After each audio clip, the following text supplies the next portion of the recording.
Hello दोस्तों, कैसे हो आप सभी। मैं विकेट सिंह आप सभी का मैथमेटिक्स विकेट सिंह में स्वागत करता हूँ। मैं आशा करता हूँ कि आप सभी स्वस्थ होंगे, मस्त होंगे और अपनी पढ़ाई में बेस्ट होंगे। वीडियो स्टार्ट करने से पहले, जब हम हर कार्य में हिम्मत को अपना साथी बनाएंगे तो हम निश्चित रूप से सफल होंगे। तो आपने देखा होगा कि जो काम आप कॉन्फिडेंस के साथ या हिम्मत के साथ करते हैं वो मोस्टली सक्सेसफुली होते हैं। तो आपको जो भी कार्य करना है, चाहे किसी चीज़ का एग्जाम देना हो या फिर कोई भी टॉपिक पढ़ना है, तो वो हिम्मत के साथ पढ़ना है कि I will do it, I can do it. ये नहीं कि ये मेरे से नहीं होगा, तो फिर वो होगा ही नहीं। तो हिम्मत से आपको काम लेना है, जब आप सक्सेस होंगे, निश्चित रूप से सक्सेस होंगे। तो आज का हमारा वीडियो रहने वाला है गुणनखंड को लेकर। आज का वीडियो हमारा गुणनखंड से रिलेटेड रहने वाला है कि गुणनखंड कैसे कहते हैं। देखो, गुणनखंड उसे बोलते हैं जो जिस संख्या का आप मान लो, देखो 25 का गुणनखंड करते हैं तो कैसे करते हैं, 5 लिखते हैं या 5। तो ये 5 और 5 इसके क्या है, गुणनखंड है। मान लो जैसे 35 ने, तो 5 7 टाइम गया और ये 7 से 1 टाइम गया। तो देखो 25 के गुणनखंड क्या है, गुणनखंड है आपके 5 5 1। 35 के गुणनखंड है आपके 5 7 1। ये है इसके गुणनखंड। और 35 भी इसका खुद का गुणनखंड होता है। तो ये होता है गुणनखंड। और एक शब्द सुना होगा आपने, उसका नाम होता है गुणज। गुणज गुणज बोलते हैं कि जो संख्या उसमें मल्टीपल हो जाए, जैसे कि 2 के गुणज की बात करी जाए, 2 के गुणज। तो 2 के गुणज क्या है, 2 का गुणज 2 है, 4 है, 6 है, 8 है, 10 है। डॉट डॉट डॉट, जहाँ पर 2 आ जाए वो 2 के गुणज होता है। तो जो कोई भी संख्या में अगर 2 का आप मल्टीपल कर देंगे तो वो उसका क्या हो जाएगा, गुणज हो जाएगा। मैं लाइक दैट कहूँगा 3 का गुणज 7 का लिखो, चलो 7 का, तो 7 14 21, जहाँ जहाँ 7 आ जाए वो उस संख्या का गुणज हो जाएगा। तो प्रत्येक संख्या के गुणज कितने होते हैं, अनंत होते हैं। लेकिन गुणनफल अनंत नहीं होते हैं, क्योंकि मान लो कि आपको 35 के गुणनखंड निकालने हैं, तो गुणनखंड आपके सीमित होते हैं। गुणनखंड सीमित होते हैं, लेकिन गुणज हमेशा अनंत होते हैं। इनकी कोई आपको पता नहीं है, जो इन्फिनिटी तक जाते हैं। लेकिन 35 की तो आपको पता है कि आपको गुणनफल निकालना है। तो गुणनफल हमेशा सीमित होते हैं और गुणज हमेशा अनंत होते हैं। ये भी बात आपको ध्यान में रखनी चाहिए। तो आज हम इसमें कुछ चर्चा करने वाले हैं। तो इस चर्चा में हमारा पहला सवाल है, देखो टाइम फैक्टर पूछ रहा है ये। अभाज्य गुणनखंड पूछ रहा है कि 6 की पावर 10 गुणा 7 की पावर 14 गुणा 11 की पावर 7। तो देखो अभाज्य संख्या कौन सी होती है, अभाज्य संख्या वो होती है, एक तो वो खुद से कटे, जिनमें एक तो खुद से डिविजिबल हो और एक एक से डिविजिबल हो।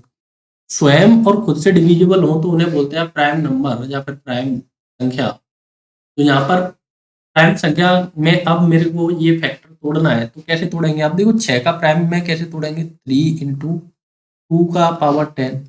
7 खुद ही एक प्राइम नंबर है तो उसका पावर ये, और 11 खुद ही पे एक प्राइम नंबर है तो उसका ये। अब देखेंगे कि ये यहाँ से 2 की पावर 10 गुणा 3 की पावर 10 इंटू 7 की पावर 14 और 11 की पावर 27। तो देखो अब ये सारी की सारी डिजिट है हमारी प्राइम आ चुकी है। ये प्राइम आ चुकी है तो इसका मतलब है कि 2 कितनी बार आया, 10 बार आया, 3 कितनी बार आया, 10 बार आया, 7 कितनी बार आया, 14 बार आया, 27 कितनी बार आया। तो ये यहाँ से आप इन्हें जोड़ेंगे तो यहाँ से आप प्राइम फैक्टर कितना निकाल पाएंगे। तो इन सबों का कैलकुलेट करके जो भी जोड़ आएगा वही हमारा प्राइम फैक्टर होगा। तो ये 7 की पावर 17 है, सॉरी। तो देखो 7 दूनी 14 की 4 हासिल 1 3 4 5 6। तो सवाल का करेक्ट आंसर हो जाएगा 64। तो इस सवाल के 64 क्या है, अभाज्य गुणनखंड है। मतलब 64 ऐसी संख्या है कि ये इसके गुणनखंड है। तो देखो आज का हमारा नेक्स्ट सवाल होने वाले हैं, ने लेकर हम चर्चा करेंगे, और ये है हमारा पहला सवाल। तो देखो ये आपसे गुणनखंडों की संख्या भी पूछ सकता है और भाजकों की संख्या भी पूछ सकता है और फैक्टरों की संख्या भी पूछ सकता है। चाहे फैक्टर बोले, चाहे डिवीजर बोले, चाहे गुणनफल बोले, चाहे भाजक बोले, इन सबों की आपको संख्या पूछता है। तो देखो जब तक कुछ बोले ना, यही भाजकों की संख्या, तो भाजकों की संख्या का मतलब है जैसे ऑल चाहिए, सम और विषम, ऑड और इवन दोनों निकालनी है आपको। जब ऑड पूछेगा तो ये बोलेगा कि ऑड चाहिए, इवन पूछेगा तो जब ये बोलेगा कि सम भाजकों की संख्या, विषम भाजकों की संख्या, लाइक दैट बोलेगा।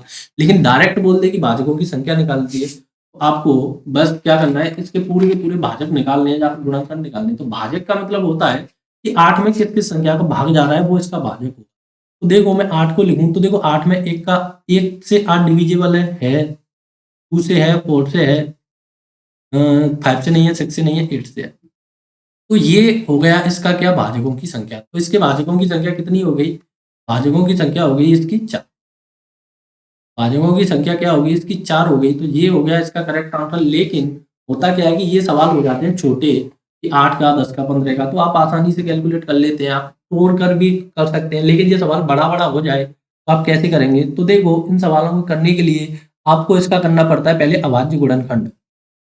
इसका करना पड़ेगा आपको अभाज्य गुणनखंड, प्राइम फैक्टराइजेशन करना पड़ेगा। जैसे ही आप इसे प्राइम फैक्टराइजेशन करेंगे कि 8 का मतलब होता है 2 की पावर 3, या फिर आप कैसे करेंगे कि 8 का मतलब 2, ये होता है इसका मतलब।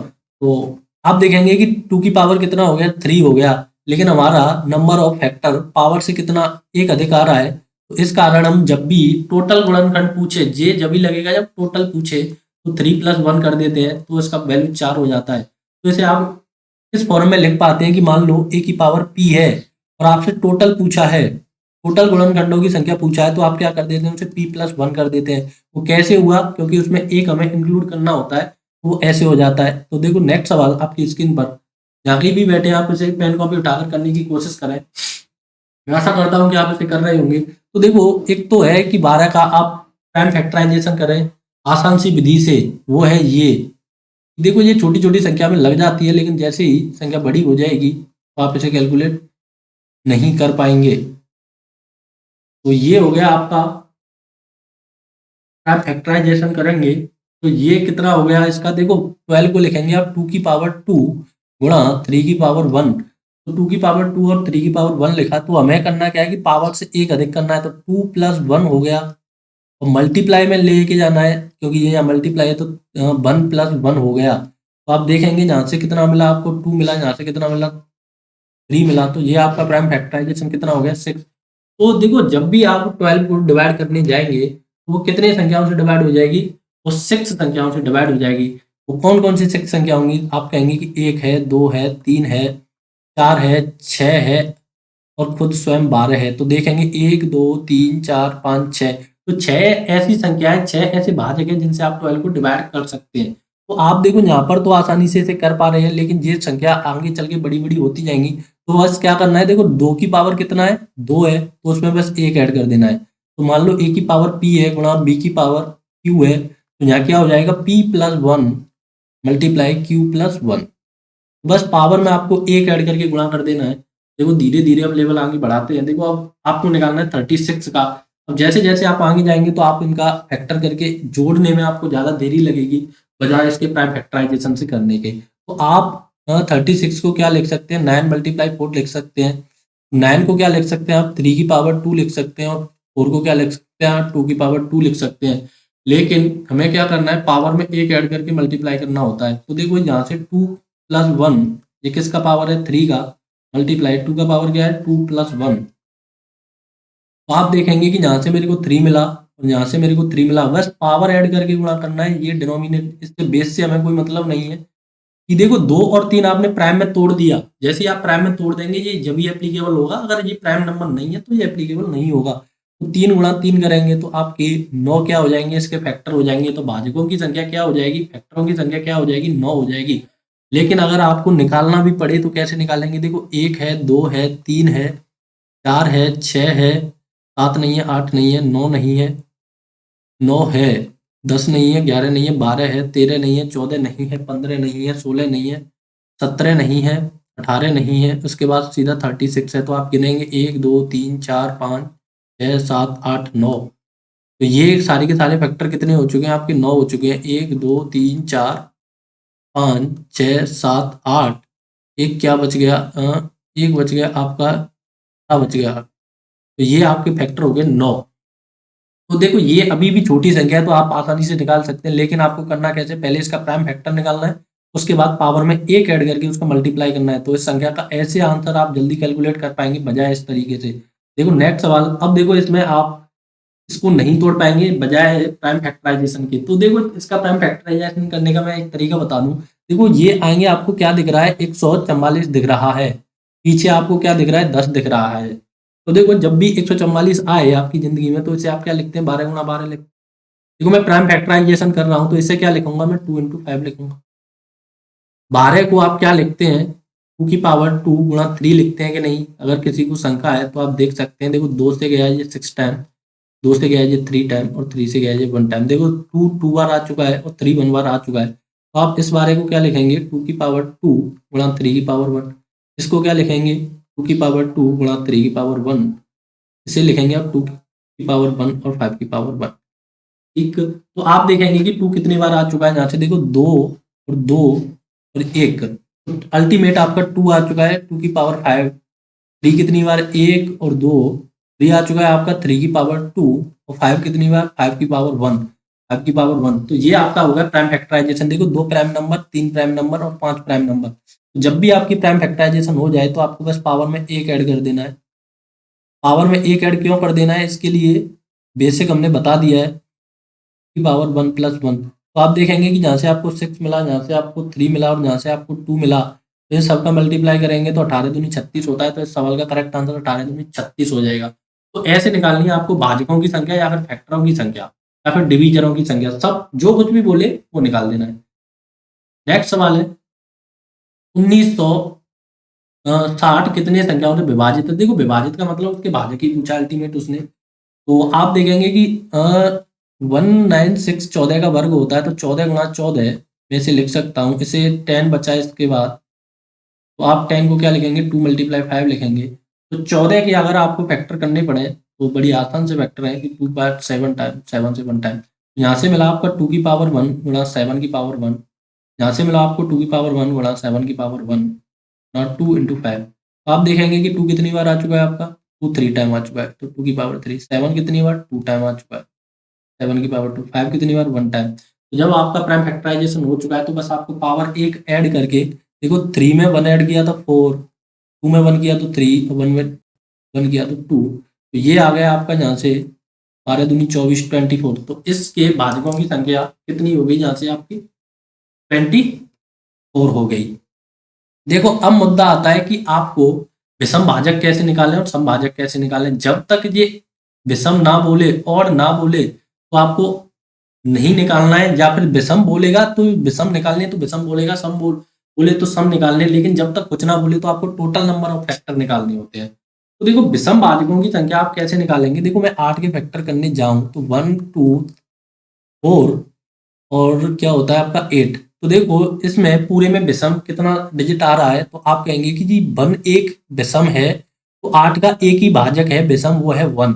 लेकिन ये है छोटी संख्या, तो आपने इसका फैक्टर किया और आसानी से निकाल दिया। तो आप करेंगे कैसे, देखो 8 को क्या लिखते हैं आप, 2 की पावर 3 लिखते हैं। जब ऑड नहीं है तो ऑड नहीं है तो ऑड की पावर क्या कर देंगे आप, 0 कर देंगे, क्योंकि किसी की पावर 0 होने का मतलब होता है उसका मतलब 1। आप 50 की पावर 0 कर देंगे तो इसका मतलब हो गया 1। तो जहाँ ऑड नहीं है और ऑड की पावर 0 कर दी तो मैंने उसका मतलब हो गया 1। लेकिन देखो 8 में मैं 1 का गुणा करूं तो 8 तो आना ही है, तो इसका कोई फर्क तो पड़ना नहीं है, क्योंकि एक है ना, वो प्रत्येक संख्या का एक फैक्टर होगा। आप कितनी भी बड़ी संख्या ले लीजिए उसका एक भाजक तो होगा ही होगा, क्योंकि एक सब संख्याओं को डिविजिबल करता है।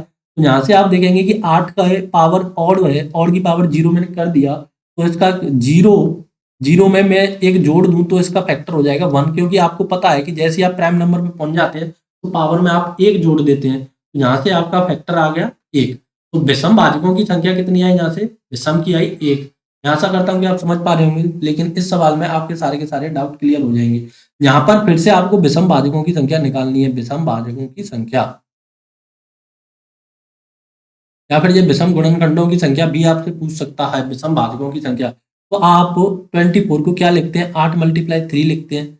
तो देखो ये क्या है, ये तो सम है, तो हमें सम से तो काम है नहीं, हमें केवल और केवल किससे काम है, 3 विषम है, क्योंकि विषम उसे बोलते हैं इसमें 2 का डिविजिबल नहीं जाए। तो देखो 3 विषम है तो हमें विषम भाजकों की संख्या निकालनी है। तो देखो 8 से तो विषम भाजक आएंगे नहीं, विषम भाजक आएंगे 3 से, लेकिन यहाँ पर 3 की पावर क्या है, 1 है।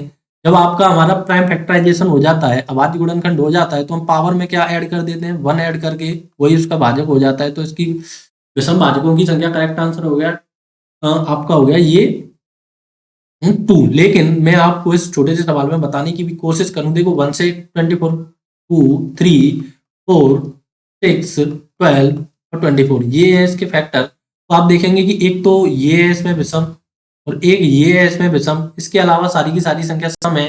कितनी हो गई विषम भाजकों की संख्या? तो विषम भाजकों की संख्या आपकी यहाँ से आ जाएगी 2। तो ये छोटे सवाल है, इनमें आप आसानी से निकाल पाएंगे, लेकिन जैसे ही सवाल बड़े हो जाएंगे तो आप आसानी से नहीं निकाल पाएंगे, फिर उसके लिए आपको प्राइम फैक्टराइजेशन ही करना पड़ेगा। देखो अगला है 360 में फिर से आपको विषम भाजकों की संख्या निकालनी है। विषम भाजकों की संख्या, विषम भाजकों की संख्या और नंबर ऑफ फैक्टर निकालने, और नंबर ऑफ फैक्टर।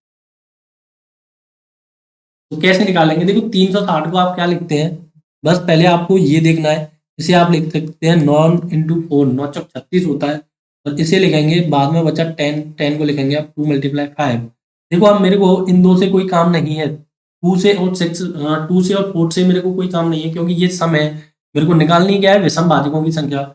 मेरे को काम किससे? देखो एक तो ये है 3 की पावर 2 और एक ये है 5 की पावर 1। तो जैसे ही मेरा प्राइम फैक्टराइजेशन हो जाता है तो मैं पावर में एक ऐड करता हूँ, तो यहाँ से लिखूंगा मैं 2 प्लस 1, यहाँ से लिखूंगा मैं 1 प्लस 1।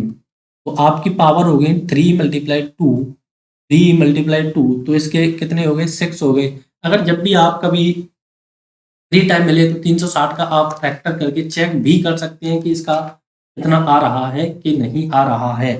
नेक्स्ट क्वेश्चन है आपकी स्क्रीन पर, इसका भी आपको विषम भाजकों की संख्या निकालना है। जब तक कुछ ना बोले तो टोटल, और बोले तो विषम, विषम बोले तो विषम, और सम बोले तो सम। तो यहाँ से आपको विषम भाजकों की संख्या ही निकालना है। तो आप कैसे करेंगे कि देखो फैक्टराइजेशन ये 108 है, तो 108 को आप लिख सकते हैं 12 नम्मा 108, पीछे बच गया 10।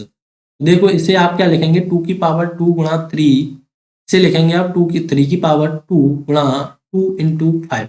तो अब मेरे को काम नहीं है, मैं उसे हटा देता हूँ। देखो मेरे को इससे कोई काम नहीं है और इससे कोई काम नहीं है। क्यों नहीं है? क्योंकि ये है सम, मेरे को निकालने कौन से फैक्टर है? विषम। तो जब विषम निकालने हैं तो मैं विषम ही को लूंगा। देखो 3 कितना हो गया आपका?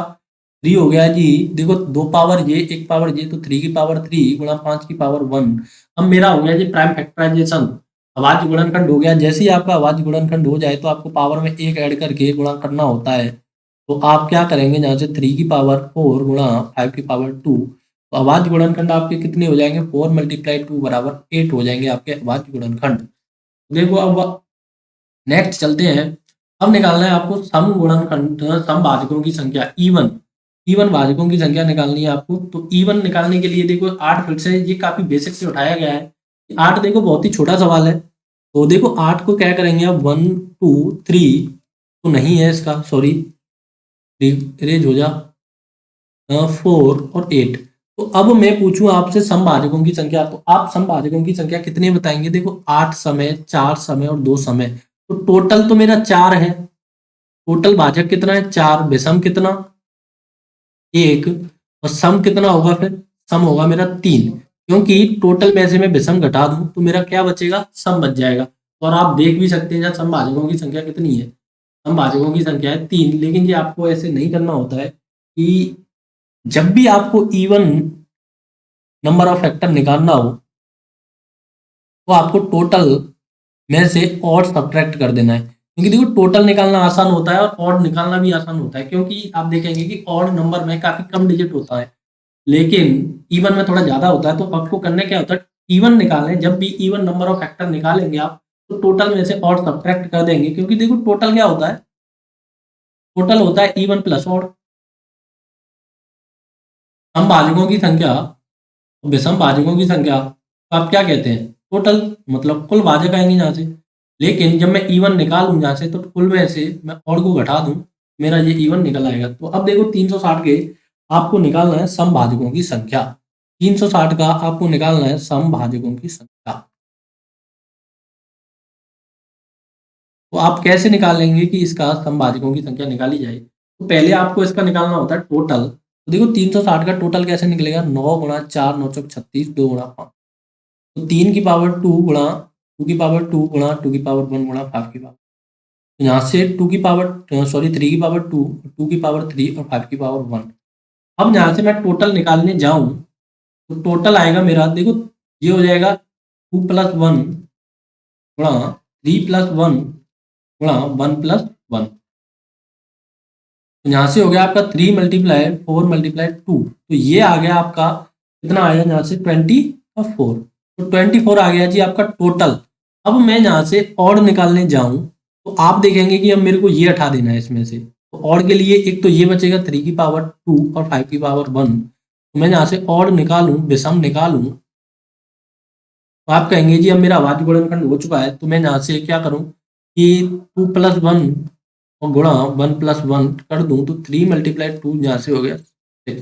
तो ये 6 आ गया आपके विषम, और टोटल कितना आया है 24। तो E1 निकालेंगे तो आप क्या कर दें, टोटल TOTAL में से आप और सब्ट्रैक्ट कर देंगे, विषम सब्ट्रैक्ट कर देंगे। तो देखो टोटल मेरा 24 और विषम कितना मेरा है। तो अब मेरा इसका करेक्ट आंसर क्या हो जाएगा, 18। इसके सम हो जाएंगे, इवन हो जाएंगे। तो इसके 360 के इवन नंबर ऑफ फैक्टर कितने होंगे, 18 होंगे। देखो आपकी स्क्रीन पर एक और नेक्स्ट सवाल, काफी खूबसूरत सा सवाल, ये आज का हमारा अंतिम सवाल होता हुआ कि 14 से 40 के आपको सम भाजकों की संख्या निकालनी है। सम भाजकों की संख्या, तो सम भाजकों की संख्या के लिए क्या करते हैं आप, पहले टोटल में से आपको और सब्ट्रैक्ट करना होता है, तो आपकी निकल आती है E1। तो देखो 14 से 40 को जब मैं फैक्टराइजेशन करूं तो 12 × 12 लिखूंगा मैं, जैसे 2 × 5 लिखूंगा। तो यहाँ से मैं क्या लिखूंगा, ऐसे 2 की पावर 2 × 3 की पावर 1 मल्टीप्लाई 2 की पावर 2 × 3 की पावर 1 2 की पावर 1 × 5 की पावर 1। आप देखेंगे कि यहाँ से 2 और 2 4 और 1 5, तो 2 की पावर 5 मल्टीप्लाई 1 और 2 3 की पावर 2 और 5 की पावर 1 मेरा हो चुका है। तो मैं यहाँ से टोटल नंबर ऑफ फैक्टर निकालूं तो 5 + 1 2 + 1 1 + 1, तो ये हो जाएगा मेरा यहाँ से 6 × 3 × 2, तो ये हो गया 18 दूनी 36। तो टोटल नंबर ऑफ फैक्टर आ चुके हैं मेरे यहाँ से 36। तो 14 से 40 के टोटल नंबर ऑफ फैक्टर आ चुके हैं हमारे 36। लेकिन अब मेरे को इसमें से क्या सब्ट्रैक्ट करना है, ऑड। तो देखो ऑड पकड़ो, 3 ऑड है, 3 ऑड है और 5 ऑड है। देखेंगे आपकी 3 की पावर 2 × 5 की पावर 1, तो इसे क्या लिखेंगे आप कि अब पावर में मेरे को एक ऐड करना है, 2 + 1 × 1 + 1, तो यहाँ से हो गया आपका 3 × 2। तो ऑड कितना आ गया आपका, ऑड आ गया जी यहाँ से 6। तो टोटल में से आप ऑड को घटा देंगे तो आपका क्या बच जाएगा, E1 बच जाएगा। तो इस सवाल का करेक्ट आंसर क्या हो जाएगा, 30 हो जाएगा। तो आज की वीडियो में हमने आपको बस नंबर ऑफ फैक्टर बताया कि आप किसी भी संख्या के, अब चाहे वो अभाज्य गुणनखंड निकालना हो, चाहे वो सम गुणनखंड निकालना हो, चाहे वो विषम गुणनखंड निकालना हो, तो ये सारे का सारा टॉपिक यहीं पर आपका समाप्त होता है। और इससे नेक्स्ट वीडियो में हम बताएंगे कि इनका योग कैसे निकाला जाएगा, कि 14 से 40 के अगर आपको गुणनखंडों का योग निकालना है तो वो कैसे निकालेंगे। तो जितने अगला वीडियो आने वाला है तो वो आने वाला हमारा सम पर। तो आप जब तक के लिए इसे देखते रहिए। अगला वीडियो हमारा सम का आने वाला है कि आप सब संख्याओं का, सम संख्याओं का योग कैसे निकालेंगे, विषम संख्याओं का योग कैसे निकालेंगे, कि फैक्टरों का योग, अल्टीमेट बोला जाए तो फैक्टरों का योग कैसे निकालेंगे। तो ये होता है आज हमारा वीडियो यहीं पर समाप्त। वीडियो देखने के लिए धन्यवाद। Thank you, take care, bye bye.